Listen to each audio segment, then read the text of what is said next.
Hello chaps, and welcome to update number 5 on the KV-2 from ZVEZDA 1/35 scale, of course. Before I get into, what I'm up to with this one, okay. If you remember in the last one, I was saying that I was going to build it up as a box and then paint it as a box. I can't fully paint it as a box. I can paint sort of 3 sides. I need the gun off the mantlet so I can get in around and paint the mantlet and things like that. So I did up the four sides actually. I did the bottom, the back and the 2 sides. Made up that, glued it all in place. Absolutely gorgeous, lovely, lovely. No problems. Still don't have any problems. And then I said, I just taped. I use a bit of Tamiya tape just to tape the thing together. Just have a look at it, just to see what it's going to end up like. Okay. Now, there we go. There's the turret. A weird freaking shaping turret. As you can see, like I said, I just Tamiya taped. Here we go. I just Tamiya taped around the top and the front, just to keep them on. Okay. Just to see what are we going to see inside it, because, and remember, like, I haven't got the little extra bits on here, so when we look in the back, there's going to be more light than what actually is going to be there. Also, because the top isn't perfectly on, you can see light through there, so that's going to be all boxed up, and that's going to be, there's going to be no light showing through down there. So the only places you can see in is through the hatch at the top and the open door. Now, as you can see, even from the open door, right, with all that extra light, remember, that's going to be blocked off. So you're only going to see in there with light shining directly in there. Okay, so it's actually going to be quite easy. It's a good job there isn't very much detail, because there's nothing really to show. You won't get to see it anyway. So I'm going to just spray it white, the interior white, and clean up and paint up the mantlet a bit. And then give it a bit of weathering on the inside as well. So it's not going to be as hard or anything like that as I said originally. So that's really the next thing I'm going to do. I'm going to get the inside of that painted up white. If I can put it down here on the machine gun. Remember what I was saying about keeping it on the little bulldog clip, the back panel, so it wouldn't damage the machine gun. Well, I went off and I damaged the bloody machine gun. It's if you can, I don't know, a second, there we go. I kind of mangled it a bit, a little bit of a mangling on it. Hopefully I'll be able to kind of, straighten it out a bit and stuff. Should be okay. It should be okay. It's not too bad. It's still good. It's still good. I keep coming to myself. It's just a slight little bend in it now. What I do is I'll soften it with a little tiny bit of Tamiya extra thin, and then get it the last little bit of it straight, and that should kind of keep it at that thin as the glue dries, and hopefully fix the little weak spot in it. Okay. All I can do is try. If it doesn't work, there is a spare machine gun in there, or a machine gun that we haven't used, and what I can do is I can nip off the front and just stick the barrel piece on. Because I have a lovely inside in the back of that, and you're not going to see it. You're not going to see it unless I don't glue the top on, and that would be kind of silly. Not when there isn't a full kind of interior, we just got a kind of partial. We get to see the old breech block anyway, and it will kind of show up a little bit with everything else being white. Okay, so I got to finish off the sides on that first, because any bits on the inside that it's going to be seen, yourself. So I got to get all that painted up. So that's my next step. My next step is to get the interior of that turret painted. And while I'm at that, while I'm in the sort of the painting humour and the painting mood, I'll get our base section and the tracks painted up as well. There is a couple of other little bits. There's a couple of little boxes and things to be put onto there, but we can do that because it's not going to affect the painting. So I get those boxes on, get this painted up, the inside of that, the base bit. We'll have a look at it then, and we'll see what we do next, how we'll continue on from there. Okay, so stay tuned, next bit coming up right now. Right, and so I'm after getting the detail painting, what was left, what little bit of detail we had on the inside of this, just a little bit around the gun. The inside is basically white, the gun is green, kind of silvered up a bit of it there to make it kind of look used and things. I was going to give it a wash, as in a black wash, to dirty it up a bit, kind of to make it look, you know, used and realistic, because there's some nice little detail there that would take a wash lovely. Okay, but I was thinking, because the light in there, remember like when I showed you that there, oops, I didn't get that off, there we go. I use double-sided tape to glue these in, it's dead handy. Okay, right, when we open the hatch and we open the back door, by just keeping it clean and white, okay, we can get to see a bit of detail in there. Okay, and you can see it. If I go darkening that anymore, there's a massive chance that I lose what little bit that I can see. Okay, so I'm not going to weather it any more than that. Okay, because like I said, you can see in when the door is open. Okay, the top on, right? But you will be able to see in, and you will be able to see a little bit. Okay. Another thing as well is just a little blast of white on the bottom. Well, you don't have to go the full way down to fill the inside of the tub. And make sure it's in line with where the turret goes. So when you see down into the thing, you're going to see white as well. Just another handy little tip. I painted the inside of the roof white as well with the those whatever, like I said, I don't know what they are, but they're painted anyway the way the colours are supposed to be.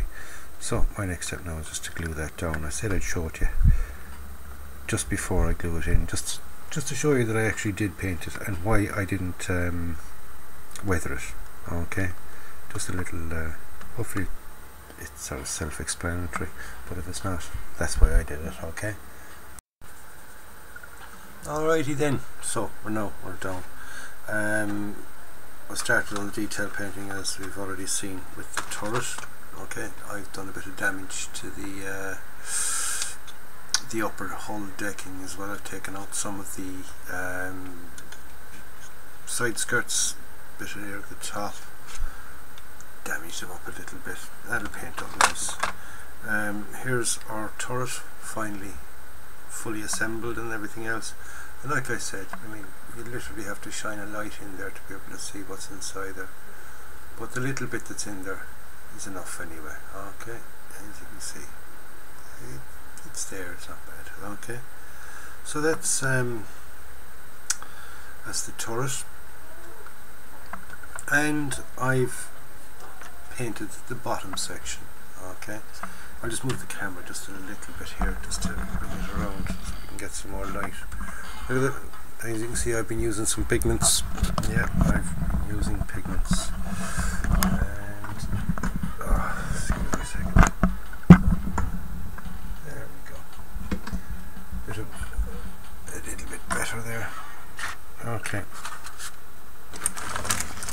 So I'm after getting the side done. Alright, I'll get the light overhead that. Oh, hopefully it's not too much light. I have to get some dirt and debris in there, so I'm happy with the dusty and dirty look of it. Okay, our tracks, if we take a nice close-up look at them, we'll get them much better. There we go. They look like metal tracks to me. Okay, I'm happy with them. Alright. And all I did with them was I painted them with dark iron. There we go, XF84 dark iron. Okay, and I've been using a new little set that I'm after purchasing. No, it's around there somewhere. As you can see, I'm so tidy. There. Okay, this is the set. The little pigments. Okay. There's 6 different pigments in the set. They're from Revell. I cut the top off. I don't know where to fit and put the top. But it's there anyway, cardboard. There we go. Oops, sorry. That's the set if you ever see it. Okay, it's a Revell weathering set. Cost me €10, which to me isn't really that expensive, to be honest with you. You get 6 little tubs of pigments inside it. When I say little tubs, I mean the little tubs. Okay, there you go. You get a mud green, dark brown, a rust red, sand yellow, deep black, and snow white. Okay, so if you've only snow white, but you've no 7 dwarfs. So what I did was I made up just a little bit of it in one of these little tubby things that I use, you know, little container, tablet dispenser container. You pick them up, pound shops and things like that, right? And I used a bit of the rust, a bit of the sandy colour, and a little bit of white, and I made up a little pile of it. Added some water, made a kind of a wash out of it. So painted the whole tracks onto the wash, let it dry overnight. Then used this little brush here, just a small little brush, and went in and kind of, you know, rubbed out all of the excess pigments I didn't want and stuff. Okay, got them off, and then I went over it with this here. Okay, you've seen these, I've been using these before. What they are, they're graphite pencils. It's just basically a really thick pencil. It's graphite. Rub it on. You can, you know, rub it between and get a nice kind of metal effect coming off the edges and things like that. And there we go. You can get your nice metallic effect there on the track. So I'm happy with them. They're not too rusty. They look metal, and with a bit of the little bits of rust in it. It's just sort of, you know, as they would be. Okay, so the next step now is to get I just have the last little bit to do in this. I got to put on the make the toe ups for it. Just the two toe hitches things. They've got to be made for that, and they get mounted. Then one gets mounted at this side. Now I might break off the one at this side. I mean, I'll glue it on and then kind of bend it up a bit, because it goes on here. So if I kind of damage it up a bit, it would make sense of this being damaged, and I can have the toe up kind of just coming through and going through the loops here and kind of just dangling a little bit. But here then I can attach it, and down goes over the front. So I'm going to work on them later on. So that's all I've really got to do with that. As you see, when I lay down over the yoke, then I got a nice bit of track exposed there, and I've got a nice little bit of track exposed back here as well, plus with little bits of between the back of it and the front. You get a nice effect. Okay, now the rest of the tank has to be painted up, as you can see, but going good. I'm really happy with it so far. I really am. I'm really happy with it. So I got to get working on that. There's nothing more to do to the turret rather than just get it painted. So I'm going to give it black and white technique first, because I want it's just a single color, so I want to try and change it up a bit, sort of light spots and dark areas. So what I'll do is I'll give it a coat of NATO black, and my usual white highlights in different areas, and then give it a coating of the green. And what I'm using is dark green for the colour. Okay, I think this is it here. Yeah, dark green, XF61. Okay, dark green, XF61. That's the colour I'm using for the tank itself. It is a little dark, that's why I kind of hopefully with the black and white effect I might get a bit of a tonal variation on it. So in the next step anyway, I'll show it you when she's black and white, and then we'll have a look at them when it's when I've got the main colours on it anyway.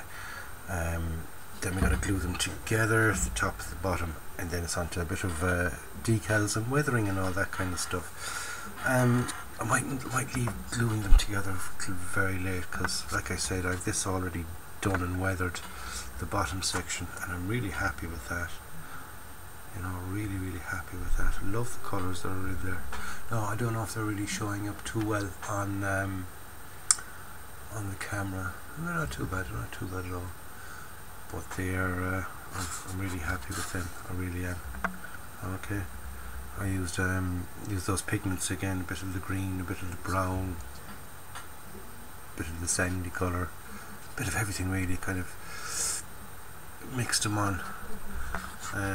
What I did was I just gave it an ordinary black wash first, and while the wash was still wet, then I kind of added in the colours. So when it dried up, then it kind of cakes onto it. Okay. So that's it now. At this stage, the next step now is to get these things, the turret and the top of the body, get them painted up, and then we can kind of you know, do a little bit of detail painting on it. The machine is going to be a different colour. Going to be a bit of rust up here on the exhaust ports. Then, like I said, it's going to be gloss coated, decaled, painted, or then give it a wash. Might even go for a bit of streaking on it. Sure, we'll see what happens as it comes along. So next step now for this, like I said, is to get it black and white, and I'll show it to you when I get to that. Okay. Okay, now as you can see, I'm just after finishing the pre-shading. Now I had no white left, only barest little dribble, which wasn't enough. XF2 is white, so I picked another bright colour. Okay, and I used XF57 buff. Okay, so anything will work as a pre-shading because it's light and dark. Okay, and you want to kind of highlight different dark areas and the light areas. Okay, so if we just, there we go, you can see it. Okay, so you're just sort of highlighting any areas that are flat, and any areas then that are you know, under here don't need to be shaded. Edges, you want them to kind of stick out that little bit and get a little bit of variation into the paint. So you just pick out different sections, as you can see. Okay, I'll just put a bit of light over there. Okay, so there we go. That's the pre-shading done. Now I used NATO black as my base colour. Right, and as you can see, I've also got one of the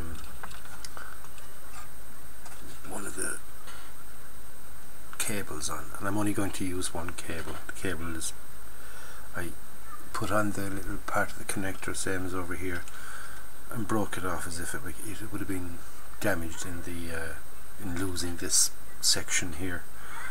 So that was all damaged. We lost the cable somewhere. Okay, down the line. I basically haven't made it up. It's not out of laziness. It was just a case of, if I have it blown off there, where am I going to put it? So I decided to leave it off. Okay, so next step now for this is to give it its dark green. I'll do that in the morning, and what I'll do then is I'll lightly mist over the green. Okay, keep misting it on. Okay, like that, until you can't really see the buff anymore, the lighter colour, until it kind of disappears, but not too heavy that it's just all the dark green again. You want it to kind of show through, as in it's lighter, slightly lighter than the dark areas, and that's the idea of the pre-shading, just to give a bit of tonal variety, just so it's not all the one boring dark green colour. And with further weathering and things like that, you can make it look reasonably realistic. Okay, so the next step now for me is to get that painted into the dark green. There isn't really much in the way of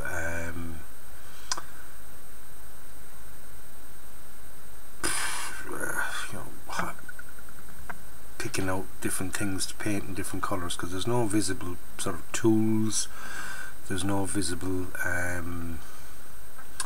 really outward weapons, you know. The bar of this will have to be done. I'll do silver inside the light. The cable will be done in the dark iron, and that's basically it, really. Oh, I'll use some of my rusting stuff that I have. I'll show you when I'm using it.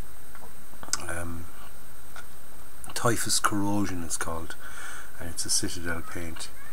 I'll use that on here, and what it is, it's got a little grit in it, so therefore it'll sort of, you know, when I go over that then with the rusting, it'll look grand, it'll look lovely.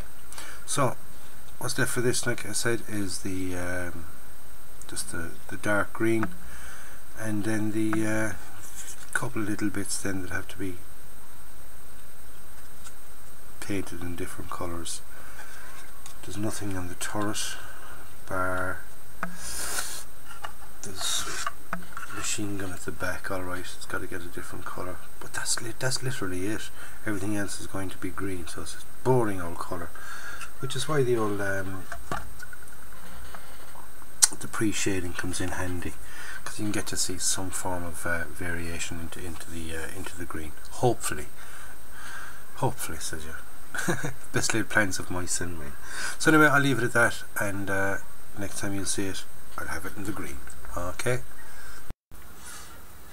Right. So now it's after getting its green coat. Okay. It's main covering, shall we say? And I've done, just after finishing that now, there's the that Typhus Corrosion stuff. Okay. Now if we get a zoom in on it, you can see it's a bit gritty. Okay. When that dries in, then that will dry in nice, and it's a good base for rust. Okay. I'm also after giving the tow rope and the machine gun there a bit of little bit of detail painting. I'm going to hold off on the silver inside that. Sorry, here we go. Just inside the light switch. That's got to be done in silver.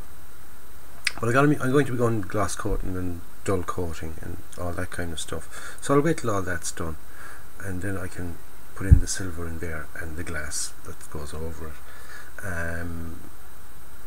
Reason is I just don't want it to dull up again, so I want it nice and bright. So I've got the nice silver paint, so I'm going to paint inside there. When it's one of the last things I'll do, believe it or not. Okay, because I don't want to get any weathering or anything like that on the lens. Okay, so that's the what to call that, the hull cover, the deck. Okay, I'm kind of deadly these days. We might be in the old timers disease. And we've got the machine gun painted on that. Okay, and you can kind of make out where I did with the pre-shading. Okay, because it's a very dark colour initially, but you can see patches here which are a bit brighter. Okay, where the sun would have kind of bleached them a little bit. Okay, so that's the detail painting done. For the next step for this, so I'll get it done before the next video. That's it for this video, and in the next one I'm going to start really on the weathering and things like that from it. Okay, so the next step for me is to glass coat this, put on the decals, and basically assemble it then once I have it glass coated. Just I don't want to put it together. I don't want to get any glass coat or anything like that on the bottom section, because I have the rust done and everything else, and I don't want to go ruining that. So in the next video, like I said, I'll be on to the weathering stage. So that's it for this video. Thanks very much for taking your time out to watch it. This is update number 5, I think. Yeah, update number 5. So in update number 6, which will be the next video, we'll do some weathering. So until then, lads, take care. In the meantime, enjoy your modelling. Thank you for taking your time out, like I said, to watch all my videos, because I do appreciate it, I really do. It's nice to know that some people, because going by the comments and things, people are learning a little bit. Hopefully, I mean, I'm learning as I go on. Every model is new. Every sort of, just because you learn a load of different techniques, there's different ways of doing things, and you don't use them all in the same model. And you might use something on this one that I won't use on the next one, things like that. And it's handy to pick up little hints and tips. I'm always looking through videos for little hints and tips, different ways of doing different things. So that's what these videos are all about. If you get something from them, yay, great. I'm really chuffed about that. So anyway, that's it for now. Catch you in the next one. Stay safe. In the meantime, go out and buy yourself a kit, build it, and enjoy it. This is John signing off, and I'll catch you on update number 6.